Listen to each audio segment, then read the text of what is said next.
Hi, I'm Archie, my pronouns are he, him, and I'm the sports officer for this year, and these are the answers to my questions from my first semester scrutiny report.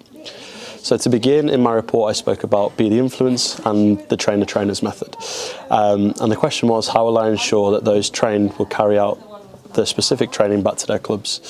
So with standing together in the Student Union Liberation and Inclusion Advisor, we've discussed creating fact sheets and feedback forms that would be sent to all members sporadically to gather feedback to see whether members of the club had the information, whether they were able to use the information, and see if they had actual specific communications with the committee members. As well as this, we'll also be introducing the accreditation scheme for Be the Influence, which will be achieved based on a number of reports we have back from clubs and positive reports.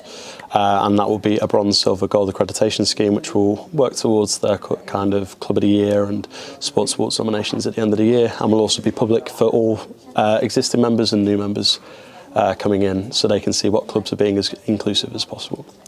The second question I had was regarding the free shuttle bus scheme, and the specific question was asking about whether this will be for this year only or it will be extended to next year too, and that's dependent on whether the data shows that there was no real conflict with our ODB-based students, as the main issue trying to get this scheme pushed through was to see whether our ODB students would be unable to get back to ODB because of our campus students travelling to ODB too much. So far there's been no issues, so provided that continues, that should also be continuing for next year. My third question was around the nutritional advice sessions that I'm starting to begin to plan. And the specific question was regarding, because some people may not be comfortable with the topic of nutritional advice, will this be optional for those who want it?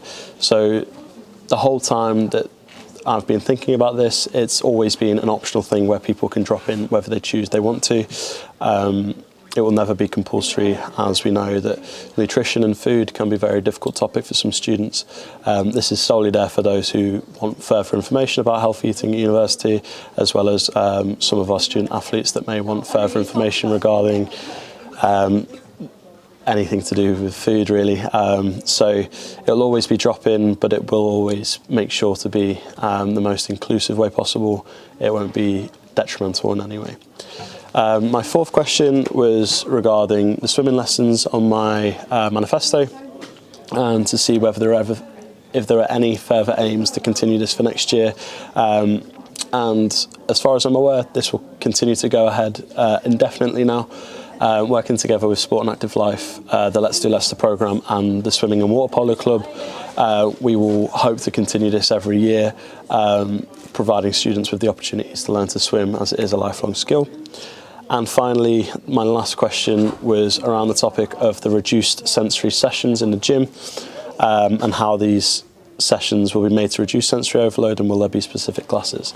So my aim is for the second semester that there will be specific classes around low sensory hours, so reducing lighting, sound, etc.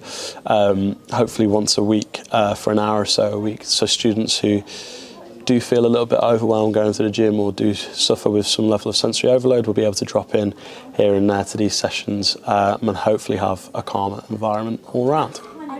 And I believe that is all the answers to my scrutiny report, but if you do have any more questions, please do let me know.